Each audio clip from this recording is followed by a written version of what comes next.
Hi, I'm Jamie Edwards, a teacher with 24 years of experience and the creator of PowerEd Writing Plans.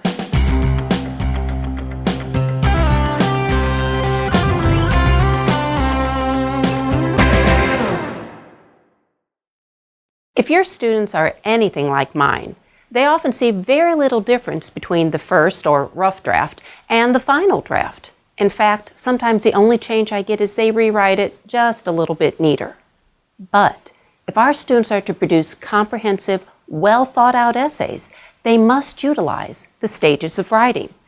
To paraphrase Shakespeare, all the world's a stage, and all the students merely writers. When good writers start a new book, a poem, or essay, etc., the words just appear on the page without much effort, right? Wrong. All writers, especially the good ones, use a process when they write. Because our minds don't always think in logical paragraphs with supporting details and a carefully planned out thesis sentence, we need to approach writing as a step-by-step process. So, what are the stages of the writing process? Well, there's 5 of them, and each one is crucial to the development of a well-written essay. Stage 1 is pre-writing. Stage 2, drafting.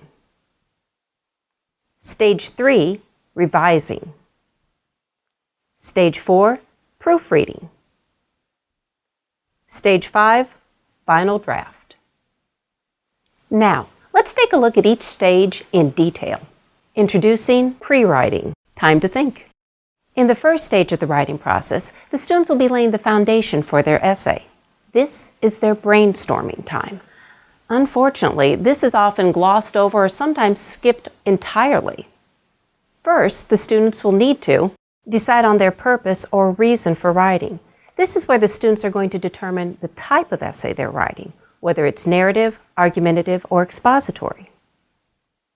Next, they will need to identify who their written work will be read by. Who is their audience? Is it their peers? Is it a teacher? Or is it someone else? Then they will need to choose the topic of focus for their writing. What exactly is it that they're going to be writing about? This is incredibly important because this is where they will have to evaluate the prompt and respond properly. Finally, they will brainstorm ideas about the subject. Have them gather the information they already know and determine what else they need to find out. Introducing drafting, time to write. In this stage of the writing process, the students are going to begin gathering their information and putting it on the paper. Now, it's very important that they not get caught up in the specifics here. There'll be time enough for that later. Now the students will need to put the information that they brainstormed into language that's appropriate for the assignment. Make sure they understand no slang, I am, or text speak. They need to use boring, old, proper grammar. Have your students write sentences and paragraphs at this point, even if they're not perfect. Don't let them worry about the grammar and conventions, because that's going to be taken care of later. Read what they have written, and here's where they need to judge if it's saying what they mean it to say. Now, here's the hardest part. If they are not getting their point across, they need to revise their plan. Go back to stage 1, the pre-writing, and they can make changes accordingly. Introducing revising, time to make it better. This stage of the writing process is often skipped over entirely. Students confuse revising with just rewriting. Yet, this stage will make the difference between an essay that develops its purpose and an essay that just meanders around the topic. In revising, they will need to read what they have written again. Yes, they actually need to read it again. They will fight you on this, but it's important. Then, rearrange words or sentences. If they're using the same sentence order time after time, this is where they need to change it. Have them get away from that SVO, subject, verb, object order, and start looking at compound or compound complex sentences. Here's where they take out or add parts. If all parts of the writing are not supporting the purpose or topic, this is where they can adjust. Replace dead words or unclear words. These are the words they love to use time and time again. Very, said, walked, a lot. Now's the time to get those gone, grab a thesaurus, and make it better. And finally, have them read their writing aloud if they're allowed to. This is how they can determine if it flows smoothly. I always liken this as to getting in the car with a first-time driver who's learning to drive a stick shift. If you're bouncing back and forth while you're listening to it, then they need to revise. Introducing proofreading. Time to make it correct. Proofreading is when the students try and catch the errors that are in their paper. Now, are they going to catch all of them? No. But they will catch a majority, and this will make a huge difference in the impact of their paper.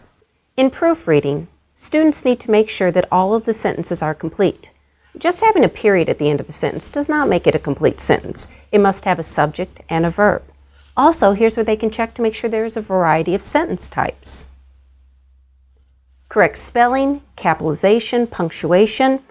This is big. They have to make sure they're following the rules of grammar. Little things like capitalizing the first word of a sentence, eliminated random capitalization where they like to just capitalize their A's because it looks cute. All of these things need to be eliminated in their proofreading stage. And here's a big one. Change words that are not correctly used. The dreaded homophones. They're deadly. No, they're deadly. No, they're deadly. There is one that my students misuse all the time. Make sure that your students are getting it correct on proofreading. Introducing final draft. Now it's time for your students to share their finished product. The final draft is the accumulation of everything they have put together in the other stages. If you allow, let them work with a peer and edit each other's work. This is a great chance for them to not only see the mistakes that they're making and learn how to correct them, but to identify them in others' work. Have them recopy it correctly and neatly. Now, a few things. If your students are preparing for a standardized test, make sure that they are not skipping lines between paragraphs, they're properly indenting, and they're writing within the framework of the test paper. All of these things will be counted for when it's graded. And then have a little fun with them. Tell them to relax, they are done. Until the next assignment. This lesson takes the stages of writing and breaks them down into easily understandable chunks for your students to understand. The complete lesson comes with a lesson plan with the Common Core standards indicated, a student worksheet that's designed to be interactive and require your students to participate throughout the lesson, the PowerPoint you just saw, and a short training video to help you implement the lesson in class.